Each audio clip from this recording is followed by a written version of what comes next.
विधि। आरामदायक स्थिति में बैठ जाएं और कुछ समय के लिए गुरुदेव के चित्र को ध्यान से देखें।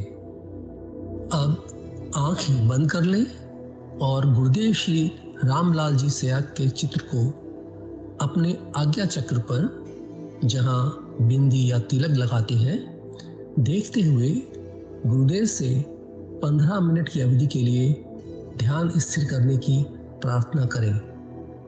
अब गुरुदेव के चित्र को आज्ञा चक्र पर देखते हुए साथ ही संजीवनी मंत्र का मानसिक जाप बिना होंठ और जीभ हिलाए करते हुए ध्यान करें।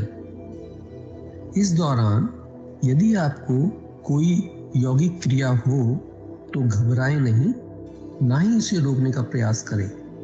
ध्यान की अवधि पूर्ण होते ही यह क्रियाएं स्वतः बंद हो जाएंगी। इस विधि से सुबह शाम हल्के पेट नियमित रूप से केवल 15 मिनट का ध्यान करें और संजीवनी मंत्र का मानसिक जाप हर समय करें। कुछ विशेष ध्यान रखने योग्य बातें। संजीवनी मंत्र का मानसिक जाप अपने दैनिक कार्य करते हुए अधिक से अधिक करें। संजीवनी मंत्र के साथ किसी और मंत्र का जाप नहीं करना है। इस मंत्र को कभी भी लिखकर या बोलकर किसी को नहीं बताना है। तांत्रिकों से नहीं मिले और ना ही उनके दिए हुए डोरे या ताबीज आदि पहने। यदि पहना हुआ है तो यह साधना शुरू करने से पहले निकालकर फेंक दें। अब शक्तिपात दीक्षा के लिए गुरुदेव की दिव्य वाणी में संजीवनी मंत्र ध्यान से सुने और उसके पश्चात 15 मिनट ध्यान करें। आप भी जो है ना, जो मैं मंत्र बताऊंगा उसको बोल कर या इशारे से किसी को नहीं बताओगे। रैदास ने कहा ना, अब कैसे छूटे नाम रट लगी। किसकी लगी नाम रट? राम की लगी, कृष्ण की लगी, ये रोक लगी हुई थी गुरुओं के। और उसका मानसिक जप करना, समझे?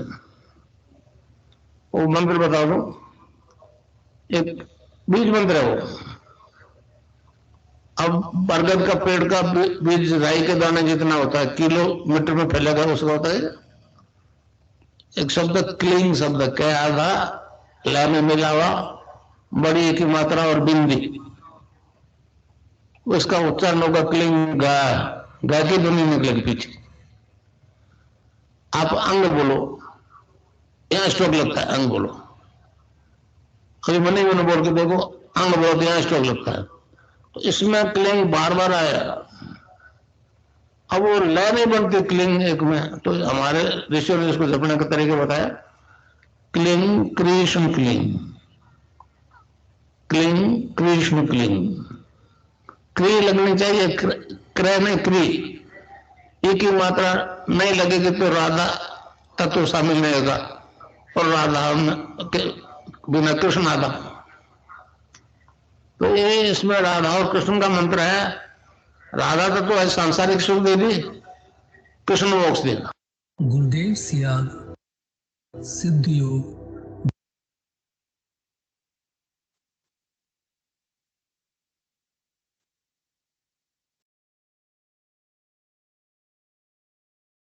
जय गुरुदेव। विनोद जी भाई साहब, गुरुदेव की लेखनी का वाचन करें। जय गुरुदेव।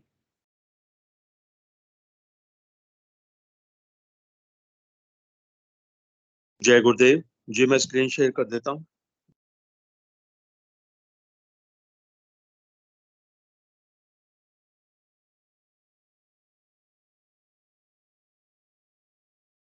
जय गुरुदेव, जय दादा गुरुदेव, जय गुरुदेव सभी को। आज हम पूज्य गुरुदेव की दिव्य लेखनी में से दूसरे अध्याय को पढ़ना आरंभ करेंगे। इस अध्याय का शीर्षक है मेरे आध्यात्मिक जीवन का प्रारंभ।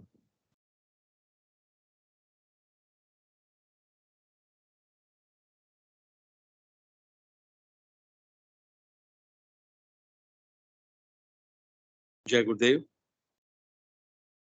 मेरे आध्यात्मिक जीवन का प्रारंभ 12 फरवरी 1988 को पूज्य गुरुदेव ने यह लिखा था। गुरुदेव लिखते हैं, मैं मेरे प्रारंभिक जीवन में पूर्ण रूप से निरीश्वरवादी व्यक्ति रहा हूं। ईश्वर नाम की किसी शक्ति में मुझे कोई विश्वास नहीं था। मैं मानव की एकमात्र सत्ता में ही विश्वास रखता था, क्योंकि प्रारंभ से ही मैं नौकरी में मजदूर संगठन में काम करने वाले व्यक्तियों के संपर्क में आ गया था। अतः मेरा झुकाव राजनीति की तरफ अधिक होता गया। मेरा मूल रूप से यह स्वभाव रहा है कि मैं अपनी मान्यताओं पर हमेशा अडिग रहता हूं। इस प्रकार अपने पथ पर चलकर कम से कम समय में हर काम को पूरा करके उसके परिणाम की अपेक्षा करता हूं। मैं ऐसे किसी काम में विश्वास नहीं रखता हूं जो लंबे समय तक कोई परिणाम न दे। मेरी मान्यता है कि जिस प्रकार किसी खाद्य पदार्थ को मुख में डालते ही उसके स्वाद की प्रत्यक्षानुभूति होने लगती है, उसी प्रकार हर काम के बारे में प्रत्यक्षानुभूति होनी चाहिए। परिणाम के अभाव में कोई भी काम करना व्यर्थ समझता हूं। आज की बहिर्मुखी आध्यात्मिक आराधना से कोई प्रत्यक्षानुभूति नहीं होती है। केवल अंधविश्वास के सहारे मनुष्य पूरे जीवन कर्म कांड में उलझा रहता है, परंतु फिर भी उसे कुछ नहीं मिलता। इस युग के चतुर धर्म गुरुओं ने बहुत चतुराई से मान्यताएं और सिद्धांत बना रखे हैं। हर धार्मिक काम का परिणाम अगले जन्म में मिलेगा। अतः श्रद्धा और विश्वास के साथ जीवन भर तेली के बैल की तरह जल्दी आइए यार, फोन क्यों एक मिला क्यों माइक खुला हुआ है किसी का? आगे लाइट में अरे जल्दी लाए सही है। एक जोर में चला गया खड़ जाएगा माइक लाइट माइक खुला हुआ किसी का?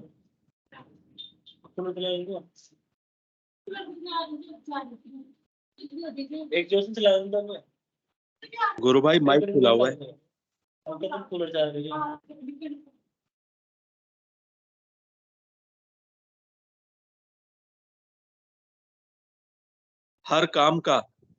हर धार्मिक काम का परिणाम अगले जन्म में मिलेगा। अतः श्रद्धा और विश्वास के साथ जीवन भर तेली के बैल की तरह मनुष्य को चलाते रहते हैं। इस प्रकार संसार के असंख्य मनुष्यों का जीवन निरर्थक बना रखा है।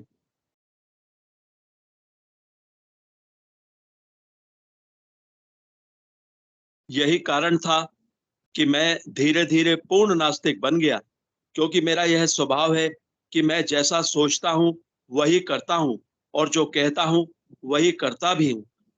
लोग मात्र कहने को नास्तिक हैं, थोड़ा कष्ट आते ही नास्तिकता काफूर हो जाती है। रूस जैसे देश ने भी दूसरे विश्व युद्ध में सभी धर्मों के प्रार्थना स्थल पुनः खोल दिए थे, परंतु मैं कालिदास की तरह अपने हठ पर अड़ा ही रहा। इस प्रकार जो ही यह अपनी चरम सीमा का अतिक्रमण करने लगी, भारी विस्फोट हो गया। जैसी स्थिति हिरोशिमा वासियों की हुई थी, मैं ठीक वैसी ही स्थिति में पहुंच गया। ऐसी विचित्र भयावह मानसिक स्थिति हो गई कि कुछ भी समझ में नहीं आ रहा था। सारे भौतिक उपचार असफल हो गए। स्थिति ऐसी भयंकर हो चुकी थी कि मैं स्वयं यह सोचने लगा कि अब अंतिम समय अधिक दूर नहीं है। ऐसी स्थिति में मेरे एक मित्र श्री राम दुबे ने गायत्री मंत्र का जप करने की सलाह दी। मैं उस सत्ता में कुछ भी विश्वास नहीं रखता था। मृत्यु भय के कारण जैसा बताया सहर्ष वैसा करने को तैयार हो गया। उस समय की मेरी मानसिक स्थिति ऐसी थी कि एक तरफ तो मृत्यु मुंह बाए खड़ी थी, दूसरी तरफ उस अदृश्य शक्ति से प्राण रक्षा की करुण पुकार कर रहा था। ऐसी स्थिति में एकाग्रता और करुण पुकार कैसी होगी, आसानी से समझा जा सकता है। विधिवत 1.25 लाख जप करने का लक्ष्य था, और इस प्रकार करीब 3.5 महीने का समय इस कार्य में लगा।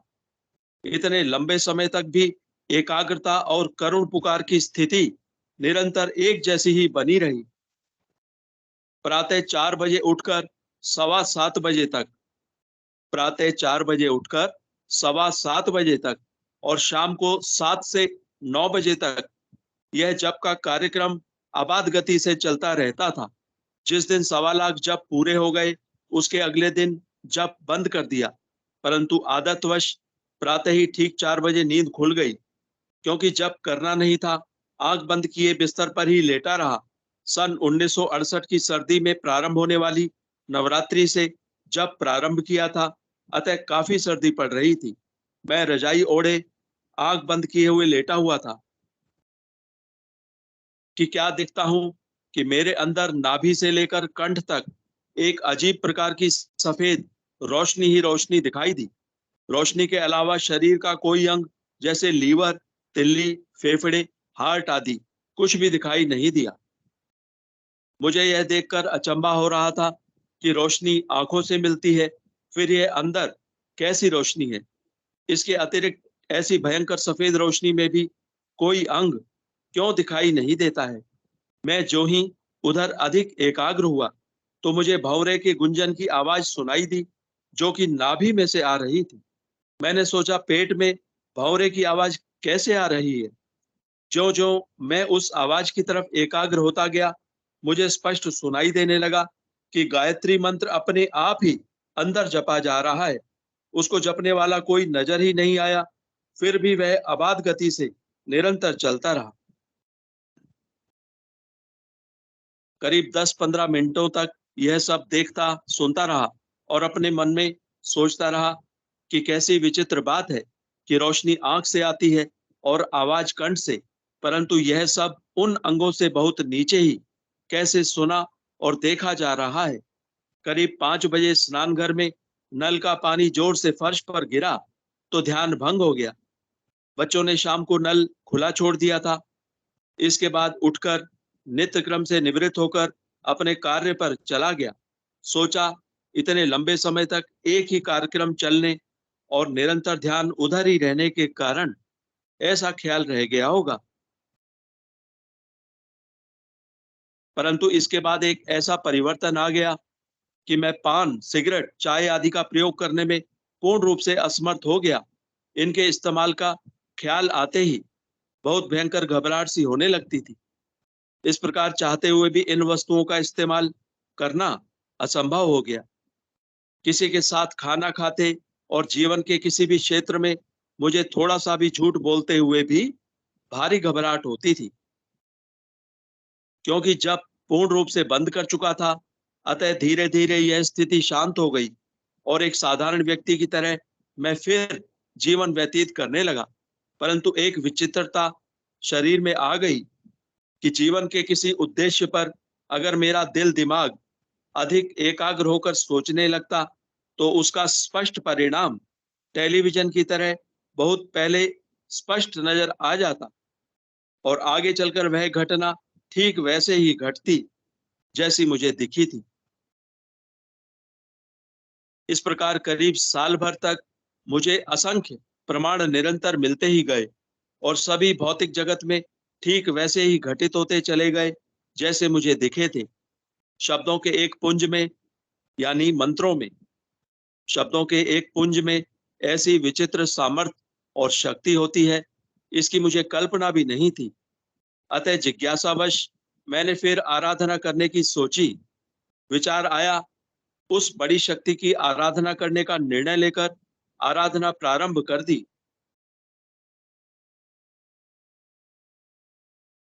पूज्य गुरुदेव ने इस बात को हाईलाइट करते हुए स्पेशल लिखा है, शब्दों के एक पुंज में, यानी मंत्रों में, शब्दों के एक पुंज में ऐसी विचित्र सामर्थ्य और शक्ति होती है, इसकी मुझे कल्पना भी नहीं थी। भगवान श्री कृष्ण की तस्वीर गायत्री की तरह सामने रखकर कृष्ण के एक बीज मंत्र का जप प्रारंभ कर दिया। इसकी ना तो कोई निश्चित संख्या तय की और ना कोई विशेष उद्देश्य। इसी जिज्ञासा से कि देखें कब क्या होता है। उसी क्रम से सुबह शाम करीब 2.5-3 सालों तक जब चलता रहा। एक दिन विचार किया कि गायत्री मंत्र से तो कोई 100 गुना से भी अधिक संख्या हो चुकी होगी, फिर अभी तक वैसी ही कोई अनुभूति तो नहीं हुई। ऐसा सोचना था कि एक विचित्र स्थिति पैदा हो गई। हर समय एक परछाई तिरछी नजर से दिखाई देने लगी। जब सीधा देखता तो कुछ नहीं दिखता। सोचा आंखों की कोई बीमारी हो गई है। डॉक्टरों के पास गया, परंतु ऐसी कोई बीमारी नहीं निकली। वह क्रम और जप चलता रहा। एक दिन विचार आया कि अपने को इस विद्या का कोई ज्ञान तो है नहीं, कहीं व्यर्थ कष्टों में फंस जाएंगे। मंत्र जप बंद कर दिया, परंतु परछाई दिखनी बंद नहीं हुई। सोचा इससे कुछ नुकसान तो नहीं हो रहा है, दिखती है तो दिखने दो। इस प्रकार जब बंद किए कुछ ही समय बीता होगा। एक रात्रि को मैं अपने गांव में सो रहा था। करीब 5 बजे प्रातः एक आवाज सुनाई दी और उसने स्पष्ट कहा कि बेटा अब केवल कृष्ण का जप कर। यह आवाज स्पष्ट 2 बार सुनाई दी। अचानक मेरी आंख खुल गई, पर किसने आवाज दी कुछ समझ नहीं सका, परंतु फिर भी मैंने जप बंद रखा। वर्षों की आदत थी, बिना जप के कुछ अटपटा सा लग रहा था। एक दिन विचार आया, बेटा शब्द से संबोधित करके आवाज दी है, अतः जो भी भला बुरा होगा उसकी जिम्मेवारी आवाज देने वाले की ही होगी। मैं इसके दोष का भागी क्यों बनूंगा। इसी विचार के साथ सभी प्रणव हटाकर केवल कृष्ण का जप प्रारंभ कर दिया। छोटा सा शब्द और फिर गति पकड़ने पर पहले वाले से 10 गुना से भी तेज गति से चलने लगा। करीब साल भर हुआ होगा कि एक बहुत ही विचित्र घटना घट गई। एक दिन प्रातः करीब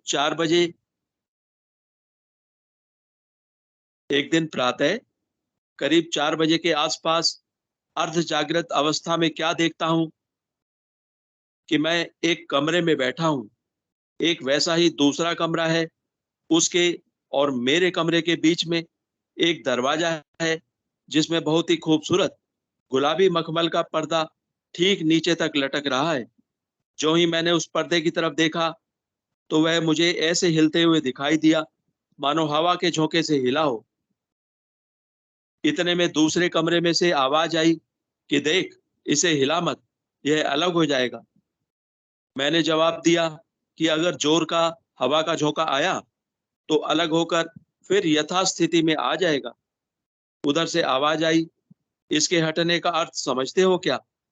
मैंने जवाब दिया कि मैंने अभी जो अर्थ बताया क्या उससे भी भिन्न कोई होता है।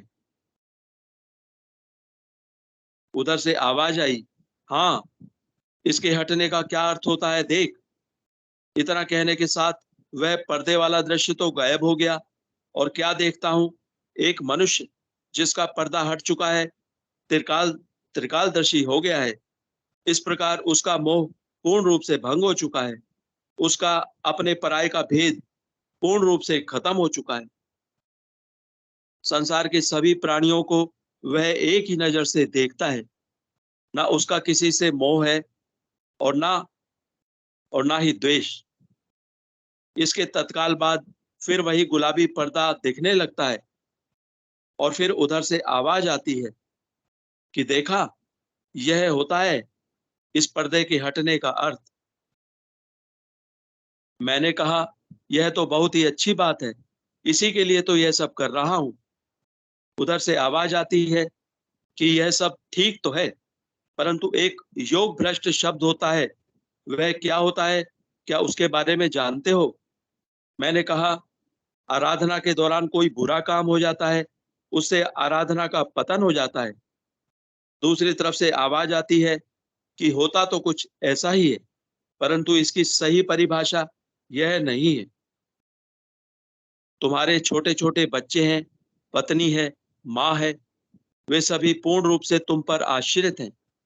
यह ठीक है कि अगर तुमने इस पर्दे को हटा दिया तो तुम्हारी स्थिति तो ठीक वैसी ही हो जाएगी जैसी अभी तुमने देखी है, परंतु इन प्राणियों को इसका ज्ञान थोड़ा ही है। जब तुम इस जवानी में इनको छोड़कर चल दोगे तो इनकी आत्मा की करुण पुकार और क्रंदन तुमको ले डूबेगी और इस प्रकार योग भ्रष्ट हो जाने के कारण तुम्हारा फिर पतन हो जाएगा। अब आगे जैसा तुम ठीक समझो वैसा करो। यह बात सुनकर मैं बहुत ही दुविधा में फंस गया। पूछा, आराधना का भी ऐसा भयंकर परिणाम हो सकता है? मैंने कभी कल्पना भी नहीं की थी। दूसरी तरफ से आवाज आती है, कर्म गति बहुत ही गहन है, इसको कोई नहीं जान सकता। कुछ देर विचार के बाद जब मुझे कुछ भी समझ में नहीं आया कि अब आगे क्या करना चाहिए, तो मैंने उसी अदृश्य आवाज से पूछा, मैं तो कुछ भी नहीं समझ पा रहा हूं कि अब मुझे क्या करना चाहिए, अतः कृपया मेरा पथ प्रदर्शन करें, मैं वैसा ही करने को तैयार हूं। इस प्रकार मेरे प्रार्थना करने पर दूसरे कमरे में से आवाज आती है कि जब यह हिल चुका है तो अपने निश्चित समय पर अपने आप हट जाएगा। अब इसे हिलाना बंद करके कर्म क्षेत्र में विचरण करते हुए अपने कर्तव्य का पालन करो। इन शब्दों के साथ ही सारा दृश्य गायब हो गया और मेरी आंख खुल गई। भोर हो चुकी थी, अतः नित्य क्रम से भोर हो चुकी थी अतः नित्य क्रम से निवृत्त होकर भगवान श्री कृष्ण की तस्वीर को माला पहनाकर छुट्टी ले ली। यह करीब सन 1974 के अंतिम समय की बात है। इसके बाद 1983 तक मजदूर संगठनों और राजस्थान किसान यूनियन के विभिन्न पदों पर सक्रिय होकर कार्य करता रहा। परंतु जिस प्रकार से पूर्ण आस्था आध्यात्मिक जगत के चमत्कारों से हो चुकी थी, ध्यान उस पर निरंतर ही लगा रहता था। भौतिक जगत के अधिकतर काम आध्यात्मिक शक्तियों के पथ प्रदर्शन से करने का एक प्रकार से आदी हो गया था। यही कारण रहा कि बहुत कम असफलता मिली। जिस काम में हाथ डाला सफल हुआ। जय गुरुदेव। आज बस यहीं तक। इस अध्याय का शेष भाग हम कल पढ़ेंगे। जय गुरुदेव। जय दादा गुरुदेव। जय गुरुदेव सभी को।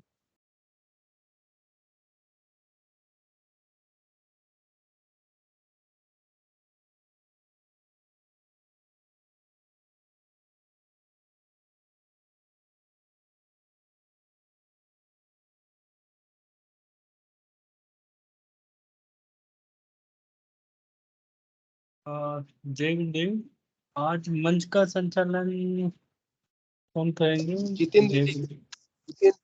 जितेंद्र जी, गुरु भाई से स्वागत, अनुरोध है मंच पे। जितेंद्र जी आप आमंत्रित है, प्लीज।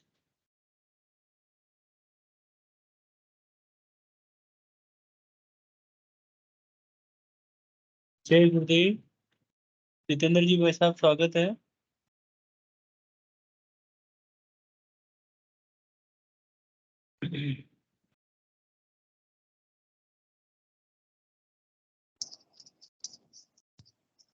आप ही कर लीजिए गुरु भाई। जय गुरुदेव। जय गुरुदेव भाई साहब। अध्यात्म गुरुदेव सियाग सिद्ध योग के इस सेशन में आप सभी का हार्दिक स्वागत है। ये कार्यक्रम नियमित रूप से सुबह और शाम चलता है। सुबह इसमें ध्यान का समय 5:15 होता है। 5:15 से 5:30 होता है। और एक सेकंड,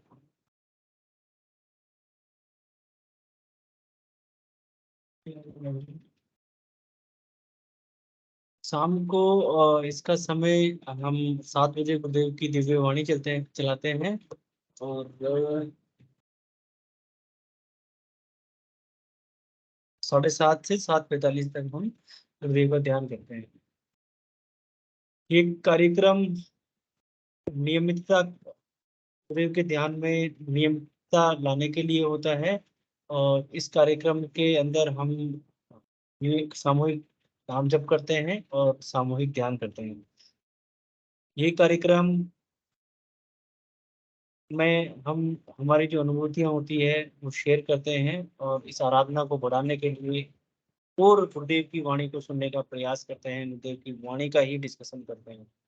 इस कार्यक्रम में सभी गुरु भाई और गुरु बहन पार्टिसिपेट करते हैं। ये कार्यक्रम सभी गुरु भाइयों और गुरु बहनों का है, इसमें किसी भी इंडिविजुअल का कोई एकाधिकार नहीं है। आज की जो दिव्य वाणी गुरुदेव की हमने सुनी है, गुरुदेव ने अपने जीवन में क्या किया, गुरुदेव ने भी कितना संघर्ष किया। 1974 में गुरुदेव ने आराधना की, कृष्ण के मंत्र का जाप किया, उससे पहले गायत्री के मंत्र का जाप किया और उससे ये सब परिवर्तन आए। इसके बावजूद भी, सारे परिवर्तन आने के बावजूद भी उन्होंने अपनी भौतिक जीवन को भी बखूबी से निभाया। ये अपन ने देखा यहाँ पे। इस आराधना में आगे बढ़ने के लिए, किसी भी प्रकार से आराधना में आगे बढ़ने के लिए गुरुदेव बोलते हैं कि भौतिक जीवन के साथ साथ में मोक्ष की प्राप्ति मिलती है। आध्यात्मिक सुख के साथ साथ में हमें भौतिक सुख भी मिलता है। ये एक ऐसी आराधना है, भोग और मोक्ष दोनों की प्राप्ति होती है। ये गुरुदेव का आज का जो वृतांत था, उससे स्पष्ट होता है कि हमें कुछ भी चीज पहले ईश्वर को प्राप्त करने के लिए, भगवान को प्राप्त करने के लिए घर बार सारा सांसारिक जीवन, भौतिक जीवन सब छोड़ना होता था। अब उसकी आवश्यकता नहीं है। मैं उसको निभाते हुए नाम जप करता है, के साथ साथ में ही गुरुदेव के मंत्र का मानसिक जप करना है और ध्यान करता है, सारी चीजें ईश्वर की प्राप्ति हो जाएगी। मैं स्वागत करूंगा यदि कोई गुरु भाई बोलना चाहे, गुरुबहन बोलना चाहे। किसी की कल गुरु पूर्णिमा के अवसर पे कोई अच्छी अनुभूति रही हुई हो, अच्छा अनुभूति किया हो, इसे सेलिब्रेट किया हो, का भी आप वर्णन यहाँ पे कर सकते हैं। हम सभी गुरु भाई और गुरु बहन सिद्धि योग के प्रत्यक्ष अनुभव किया अपन ने, है ना, और उसको रियलाइजेशन किया है अपन ने। तो सभी के पास मेरे हिसाब से अपार भंडार है, बहुत सारा गुरुदेव का मैटर है अपने पास। और हो ना हो, गुरुदेव के द्वारा दिए गई जो दिव्य वाणी है वो हम सब सुनते हैं।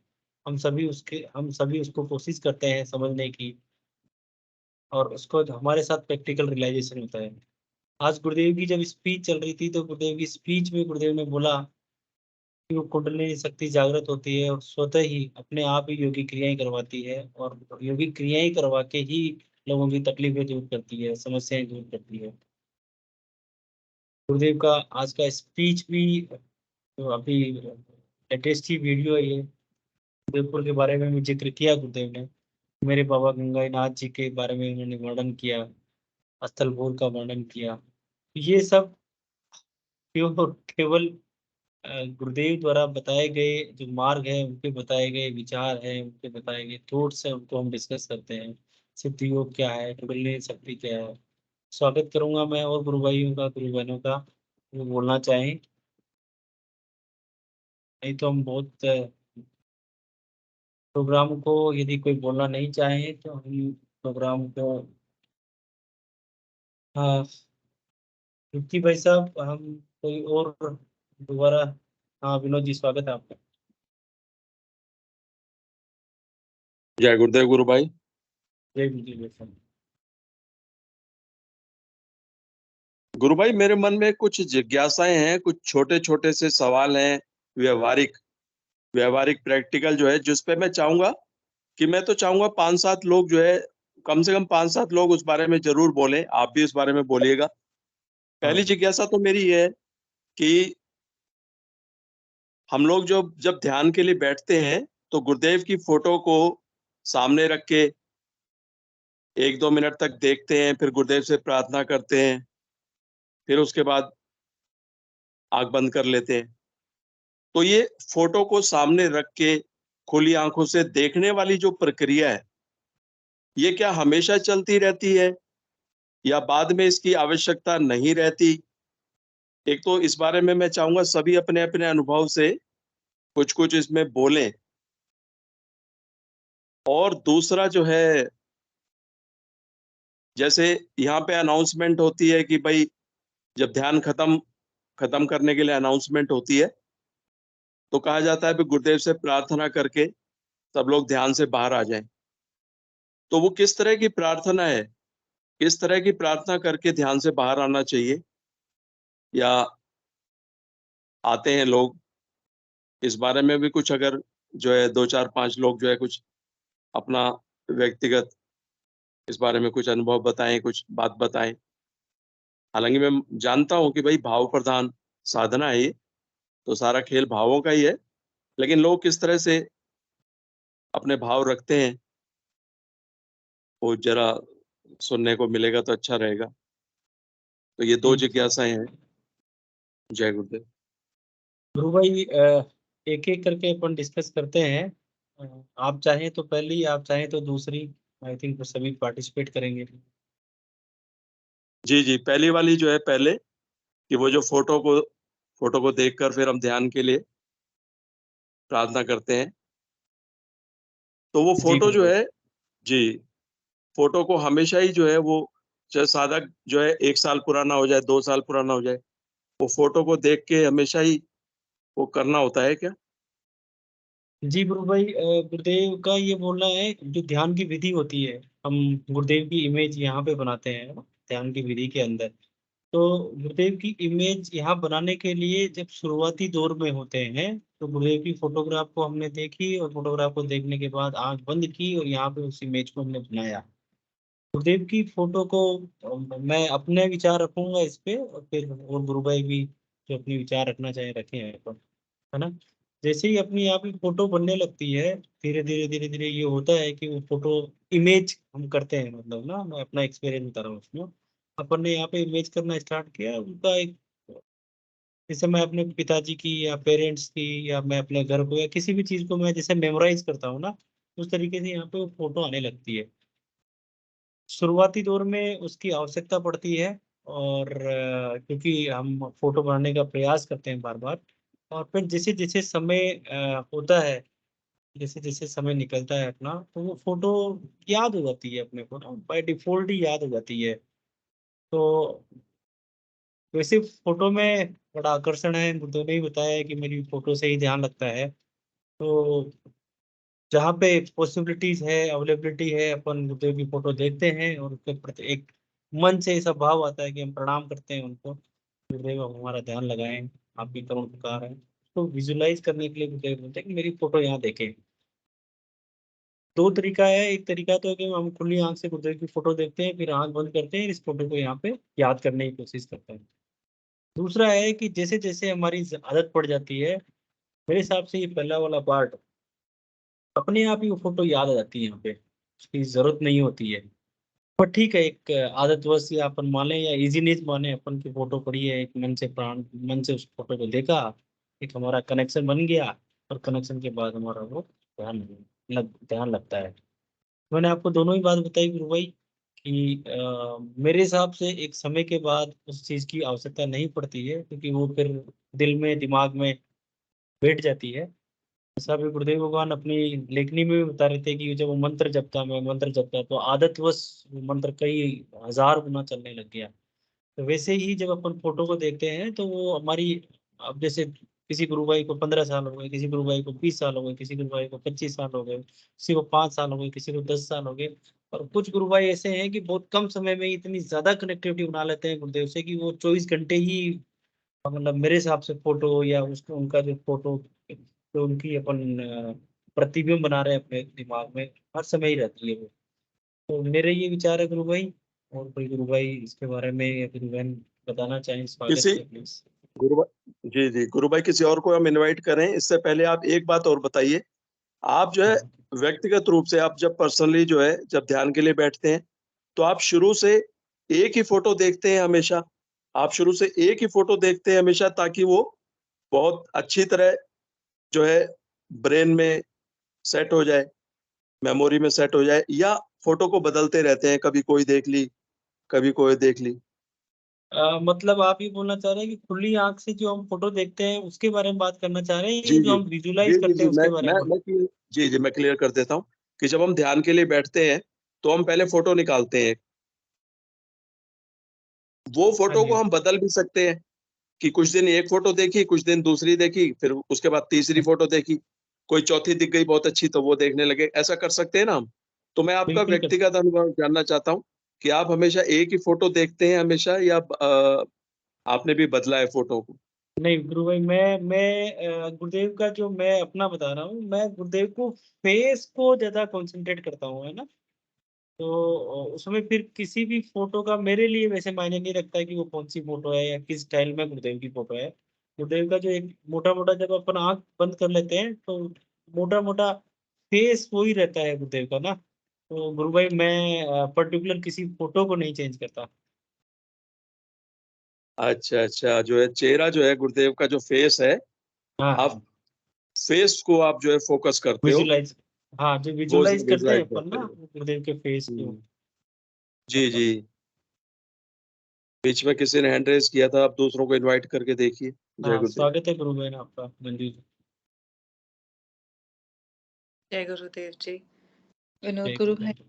बहुत अच्छा प्रश्न पूछा, क्योंकि प्रश्न तो नहीं पूछा, मुझे लगता है कि ये किसी वजह से आपने बात फोरम में लाए, तो उसका मैं ये उत्तर देना चाहूँगी, और ये पूरा व्यक्तिगत है, मेरी जर्नी पे डिपेंड, मतलब मेरी जर्नी का एक्सपीरियंस है।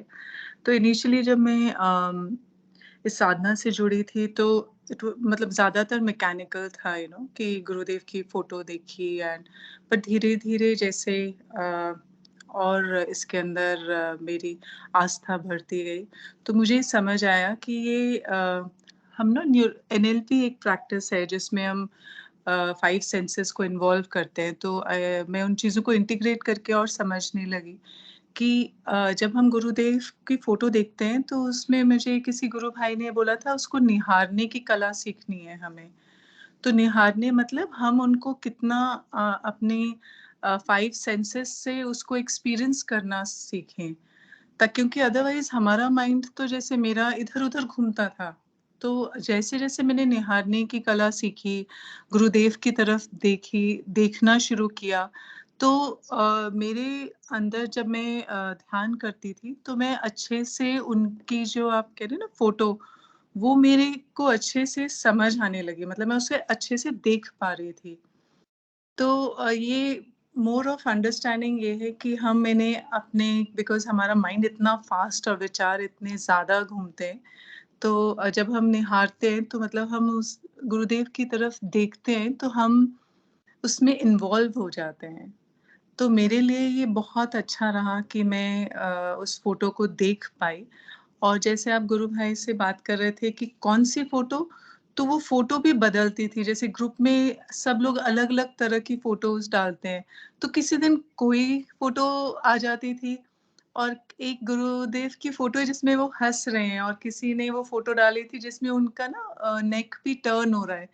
तो वो देखते ही मेरे मुँह पे अपने आप मुस्कुराहट आ जाती थी। कभी वो स्टेयर्स पे चढ़ रहे हैं, तो इनिशियली मुझे वो मूवमेंट वाली फ़ोटोज़ के साथ मैं बहुत ज़्यादा रिलेट करती थी, और मुझे वो ही दिखाई देते थे। एक स्टैटिक मतलब सिर्फ़ एक फ़ोटो एज़ सच, वो काफ़ी देर बाद I could relate with that photograph, but initially उनका चलता हुआ जो मोशन वाली पिक्चर्स थी, जैसे वो गैलरी में चल रहे हैं या ऊपर चढ़ रहे हैं, या फिर वो अपनी फ़ोटो अपना नेक टर्न कर रहे हैं और स्माइल करते हुए, मतलब वो देख के इतना मज़ा आता था, इतना अच्छा लगता था, तो मैं उसी पे कॉन्संट्रेट कर पाती थी। धीरे-धीरे उनकी बाकी फ़ोटोग्राफ्स जो देखकर, तो कभी भी शायद मुझे एक फ़ोटो तो नहीं, बट मल्टीपल फ़ोटोग्राफ्स पे मैं ध्यान कर पाती थी। और सच मानिए, जब बहुत परेशान होती थी तो सिर्फ़ चरणों की फ़ोटो समझ में आती थी, और कोई फ़ोटो सामने आती ही नहीं थी। तो ये मेरी जर्नी रही है, और निहारने की कला में कोई लॉजिक है, और उससे हमारा हार्ट चक्र पे इम्पैक्ट होता है, क्योंकि मुझे वहाँ पे वो इमोशंस फ़ील होने लगते थे। तो और एक और, जब गुरुदेव की कृपा होती है, ग्रेस होती है ना, तो हमें और बातें समझ आती हैं। बट ये मेरा छोटा-सा पर्सनल एक्सपीरियंस है जो मैंने शेयर किया है। बाकी जय गुरुदेव।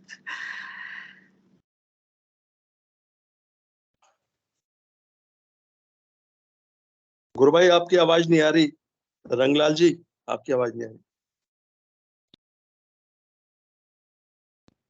विनोद भाई अभी साहब, भी नहीं आ रही। जय अब आइए। गुरुदेव। विनोद भाई साहब, ये बड़ा यूनिक एक्सपीरियंस है गुरुदेव के हर साधक का। तो मेरे साथ अलग हुआ, गुरुबन के साथ अलग हुआ, बहुत अच्छा लगा। अब क्रांति बहन आप ही बताएं प्लीज। जी जय गुरुदेव। हमने बस अभी ज्वाइन किया है तो फोटो की शायद देखने की बात चल रही है, समझ आ रहा है। तो मेरे को भी ऐसा लगता है कि जैसे जैसे मेरे पहले दिन से गुरुदेव की जो फोटो है ना, मन में तो मैं 24 घंटे उसको पहले दिन से ही है ऐसा कि मैं उसको याद रख, मतलब दिमाग में रहती है। परंतु जो भौतिक शरीर, जो अपना फिजिकल बॉडी है, मतलब यहाँ बहुत जड़ता लगती है मेरे को। और जो अपन मन में जो मन में उनको ध्यान आता है वो अपना मनोमय कोश का पार्ट हो गया, जैसे मन में और भौतिक शरीर में बहुत जड़ता लगती है। तो मेरे को लगता है अगर जैसे भी मंजू गुरु ने बोला कुछ वैसा ही मेरे को लगता है कि अपन जब आंखें ही अपना फिजिकल बॉडी का हिस्सा है, तो अपन जब गुरुदेव को आंखों से देखेंगे तो अपनी जो फिजिकल बॉडी की जो जड़ता है वो चेतनता की तरफ बढ़ेगी, ऐसा लग रहा है मेरे को। और वो जो अपन मन में याद रहती है फोटो अपने, वो अपने मन में रहती है। तो मन अलग पार्ट है बॉडी का, मतलब मनोमय कोश है एक तरह से वो, और ये अन्नमय कोश है। तो इसमें जड़ता, जैसे पृथ्वी तत्व से जड़ता तो बहुत ज्यादा होता है और जड़ता बहुत ज्यादा होती है। तो जब आंखों से देखेंगे तो वो अपने पूरे शरीर का जो भौतिक शरीर है, इसमें वो गुरुदेव की जो शक्ति प्रवाहित होकर भौतिक शरीर भी चेतन बनेगा। और चूंकि भौतिक शरीर और मनोमय कोश आपस में सारे कोश इंटरकनेक्टेड होते हैं, तो फिर वो चेतनता अंदर भी प्रवाहित होगी, मेरा भी ये मानना है। जय गुरुदेव। जय गुरुदेव, जय गुरुदेव। जी गुरु बहन, और कोई गुरु भाई बोलना चाहे प्लीज। विनोद जी भाई साहब स्वागत है प्लीज। जय जय गुरुदेव। बुद्धि प्रकाश जी, जय गुरुदेव। स्वागत है भाई साहब। हाँ जय गुरुदेव गुरु भाई। मैंने जय इसलिए गुरुदेव। लॉगिन किया हुआ है।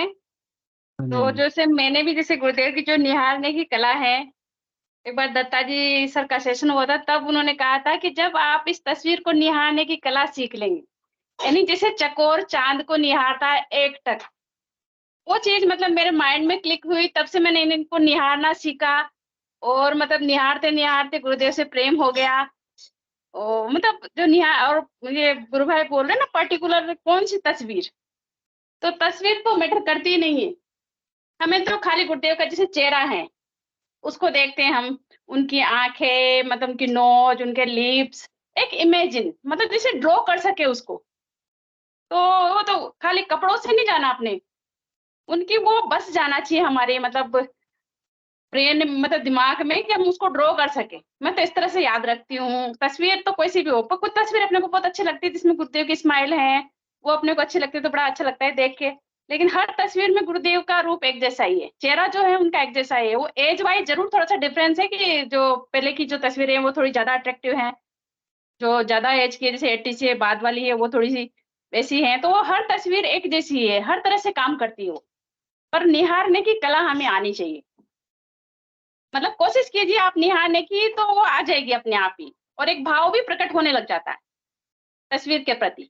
मेरे साथ तो मतलब ये हुआ है। और एक और प्रश्न आपने किया है कि मतलब जैसे वो ध्यान करने से पहले तस्वीर देखे नहीं देखे, ऐसे कुछ बोल रहे थे ना, क्या बोल हाँ रहे थे गुरु? मतलब उनका सवाल, हाँ विनोद जी भाई साहब स्वागत है। जी जी, जय गुरुदेव। जी हाँ, वो अब यही था कि भाई वो ध्यान करने से पहले जब हम फोटो निकाल के देखते हैं, तो वो फोटो निकाल के देखने की जो प्रक्रिया है वो हमेशा चलती रहती है या बाद में हम उसको बंद कर सकते हैं, ये सवाल था। बंद तो गुरु भाई नहीं करनी चाहिए, पर वो हमें जैसे अगर हमारे पास फोटो अवेलेबल नहीं हो तब हमें ध्यान करना पड़े, तभी हमारा ध्यान बिल्कुल वैसा ही लगता है जब हम फोटो देख के करते हैं। ये तो मेरा अपना व्यक्तिगत बता रही हूँ। अगर अपने पास अवेलेबल है, हम उसको देख के प्रार्थना करके अगर करने बैठते तो ज्यादा अच्छा लगता है।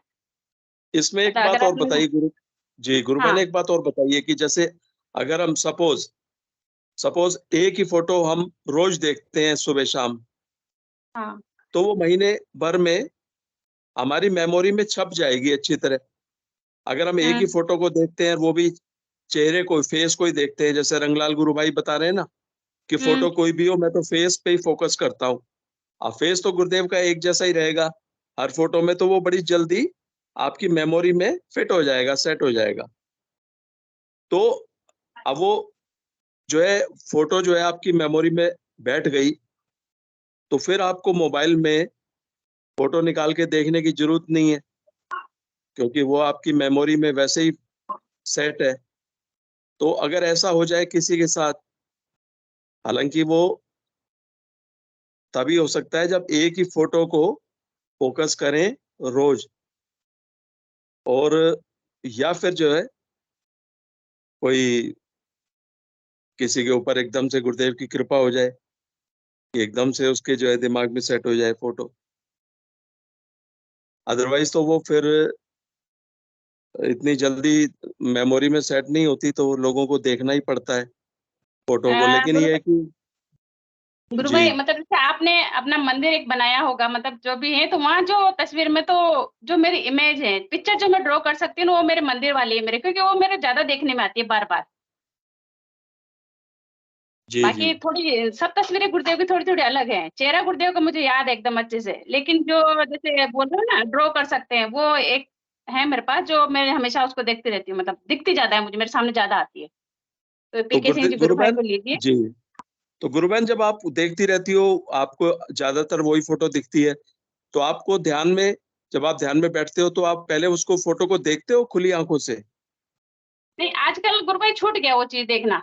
मतलब जैसे मेरे फोटो, मेरा मंदिर क्या है, मैंने किचन में ही बना रखा है, मैक्सिमम टाइम मेरा किचन में ही जाता है, तो मैं फिर मतलब ना देखूं तभी, और जैसे बिना देखे भी बैठ जाओ तो भी ध्यान लग जाता है। मतलब मुझे ऐसा लगता नहीं कि मैं इसको बार बार देखूं, फिर भी वो मुझे दिख जाती है, क्योंकि मेरे को काम किचन में करना है। अभी जैसे मैं हूँ, सुबह किचन में काम करना, तो मैक्सिमम मैं उसको देख पाती हूँ।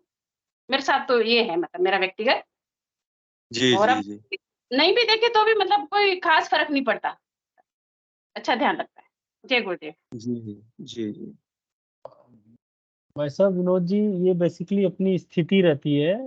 जैसे अपना शुरुआती मैं ये बोलूंगा कि 2 साल, 1-2 साल, 4 साल, मतलब ये भी अलग अलग है सबके साथ।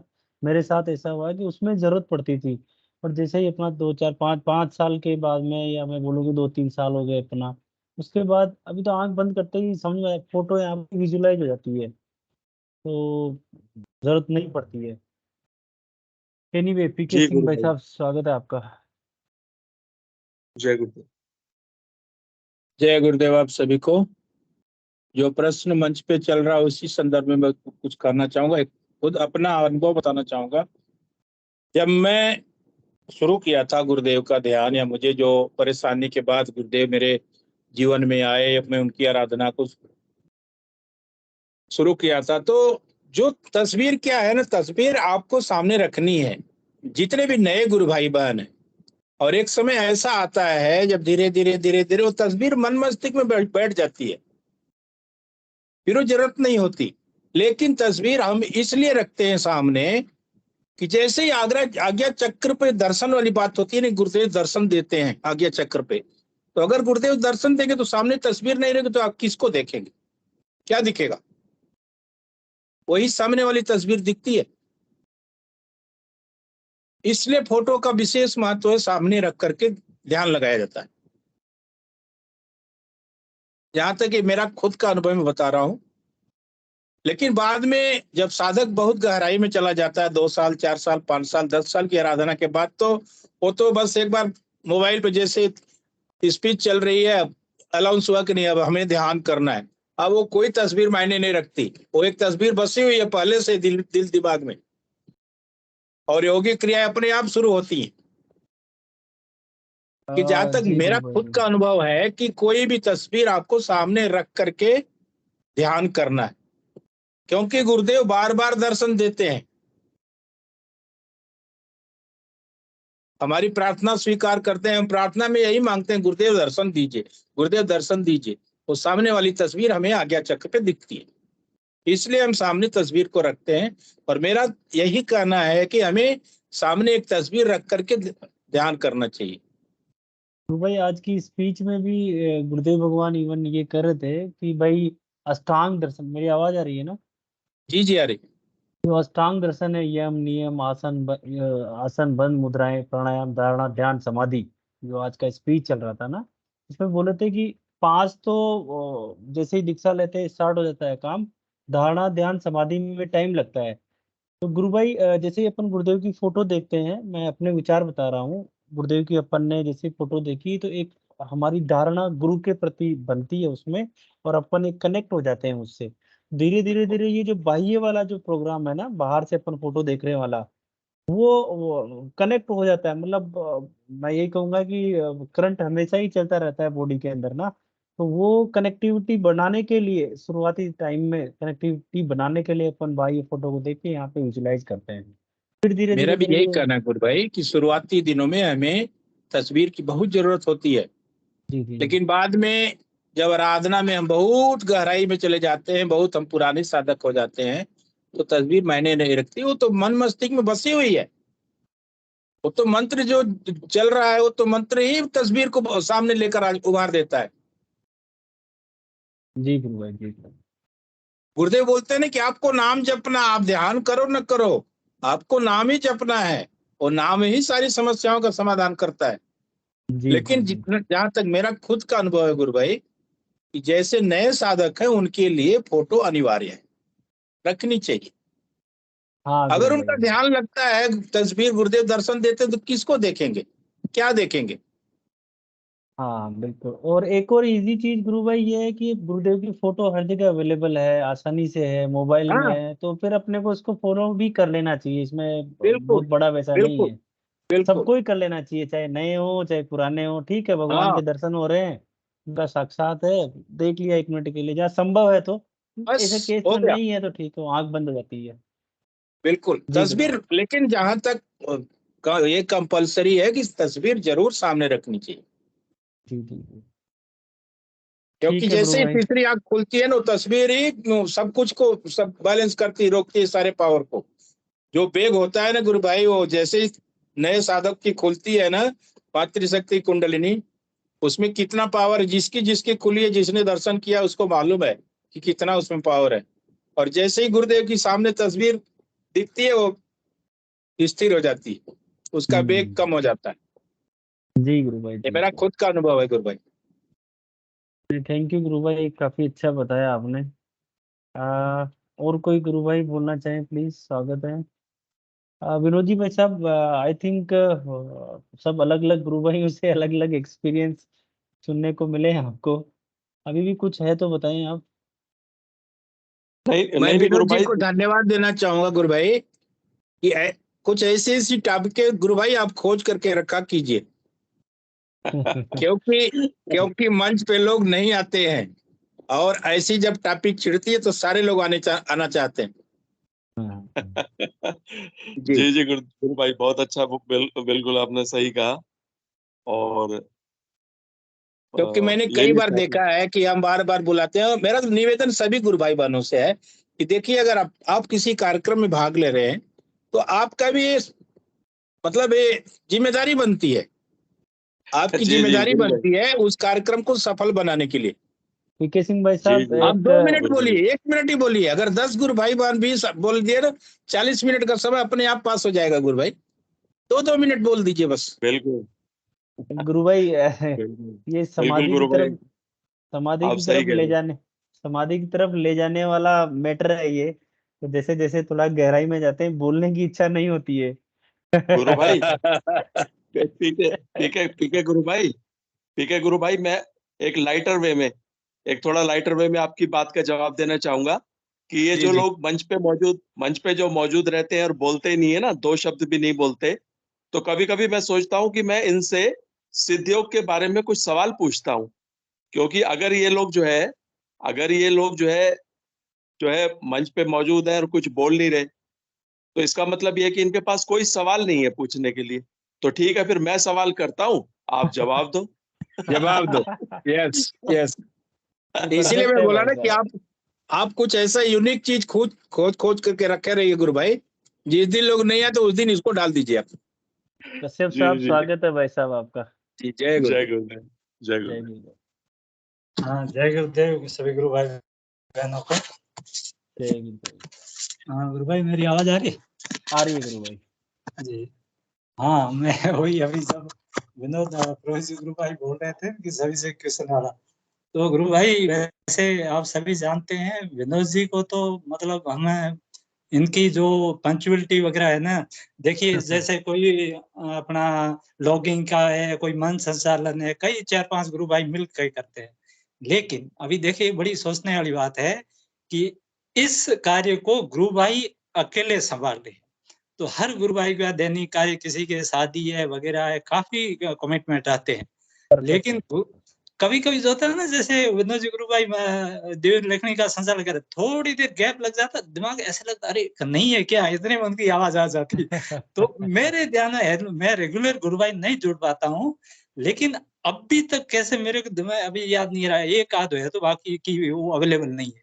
तो उनकी जो ये गुरु के प्रति एक तरह से प्रेम भाव श्रद्धा, सांसारिक सब काम छोड़ के, तो अभी बोल रहे हैं किसी मैं क्वेश्चन करूंगा, इसीलिए मैं जस्ट बस दो शब्द बोलता हूँ। गुरु भाई जो अभी वही गुरुदेव की तस्वीर की बात चल रही थी ना, तो वो गुरु भाई मेरा जैसे ऐसा है कि अपने जो कई कष्ट होते हैं या जीवन में ऐसे ऐसे जो बदलाव आते हैं, तो उससे क्या थी फिर तस्वीर दी गुरु भाई, अपना जो पिता के प्रति बेटे का प्यार होता है ना, तो उसमें हम अपने पिताजी का जो धन्यवाद वगैरह जो भी कहीं ग्रेटिट्यूड करते हैं, वो हम उनकी पिक्चर पे नहीं जाते हैं, उनके प्रति हमारा जो श्रद्धा प्रेम होता है सेम जो गुरु के प्रति हमारा हो जाता है। मतलब इतना गुरु के प्रति मतलब प्रेम भाव हो जाता है, हमारी कनेक्टिविटी बढ़ जाती है। तो मतलब उसी जो जितना हमारा विश्वास बढ़ता है ना, उससे गुरु भाई कोई भी पिक्चर हो मतलब हमारी श्रद्धा बढ़ जाती। और दूसरी क्या थी गुरु भाई, जैसे मैं नया नया जुड़ा था, 5-6 महीने तक मैं गुरुदेव की ऐसे मोबाइल में तस्वीर देख के ध्यान करता था। तो मेरा पर्सनल है, उसमें सम टाइम क्या होता था, जैसे अपना स्क्रीन का जो ऑफ का टाइम सेट किया होता तो वो उतने से होता था, मगर के ध्यान के दौरान ऐसे फोटो ना आके एकदम ऑफ हुआ मोबाइल होता है उसकी ऐसी ब्लैक स्क्रीन टाइप आ जाती थी। तो मेरे को ऐसे थोड़ा उसमें अजीब लगता था, मैं कहीं तस्वीर बना दिया जाए तो फिर गुरुदेव जो तस्वीर बनाया था ना, उससे गुरु भाई मतलब अच्छा ध्यान लगने लगा मोबाइल की बजाय। तो मैं गुरु भाई नए गुरु भाई बहनों को यही सजेस्ट करूंगा कि अगर जैसे कहीं दूसरी जगह तस्वीर कैरी नहीं करते वो अलग बात है, बाकी मोबाइल की वजह हम कोई भी एक गुरुदेव की फोटो वगैरह तस्वीर जमा उससे ध्यान करते हैं तो अच्छा ध्यान लगता है। और दूसरा क्या है, मैंने तो गुरु भाई क्या किया जाए, अपने जो स्क्रीन होती है ना मोबाइल की, इसमें भी गुरुदेव की एक फोटो सेट कर दी स्क्रीन। तो आजकल हम बोलते हैं बच्चों को, लेकिन हमारी भी इतनी लत है कि हम मोबाइल से ज्यादा जुड़े रहते हैं, सुबह उठते ही मोबाइल देखते। तो वो जब मोबाइल खोला वो एक बार तो आ जाता गुरुदेव की, तो 2-4 मिनट वो मंत्र चल जाता है। मतलब जब भी आप मोबाइल देखा फर्स्ट में गुरुदेव के दर्शन हो जाते हैं। तो जैसे हम अपने किसी भी हिसाब से, जैसे कोई गुरु भाई गाड़ी में रखते हैं, कोई कैसे रखते हैं, तस्वीर में बहुत ही पावर है, नो डाउट। बस गुरुदेव भाई यही बोलना था। जय गुरुदेव। और किसी गुरु जय भाई गुरुदेव, जय गुरुदेव। चलो सेशन का समय भी हो गया है। मैं रिंकू भाई साहब, स्वागत है आपका, प्लीज। विनोद जी भाई साहब, कल चर्चा करेंगे अब। जी जी जी गुरु भाई, मैं तो बिल्कुल यही देख रहा था कि जो है सेशन का टाइम हो चुका है। जय गुरुदेव। जय गुरु भाई मैं तो बताना चाहता हूँ कि गुरुदेव तुम एक हो जाना चाहिए, सवाल करने वाला और कराने वाला दोनों एक हो जाना चाहिए। कौन सवाल करेगा बाद में, चुप हो जाता है। जब आप समाधि की स्थिति में जाता है तब सब सवाल बंद हो जाता है, सब सवाल आपको अंदर से मिलेगा, किसी को पूछने की जरूरत नहीं है। ये नया साधक के लिए ठीक है, सब क्वेश्चन करेगा, पुराने के लिए क्वेश्चन की भी जरूरत नहीं है अभी। कि गुरुदेव की आत्मा और तुम्हारी आत्मा एक हो जानी चाहिए, एकत्व की अनुभूति। अगर कोई बोल रहा है कि मुझे गुरुदेव दिखे वो भी कर दो, क्योंकि द्वैत भाव आ गया। गुरुदेव और तुम एक हो जाएगा, गुरुदेव के अंदर रमन करने का आपको, तो ठीक बात है। ये समाधि की स्थिति में कोई रहेगा ही नहीं तुम्हारे सिवाय, गुरुदेव जी चला जाएगा अंदर, गुरुदेव और तुम एक हो जाएगा सब।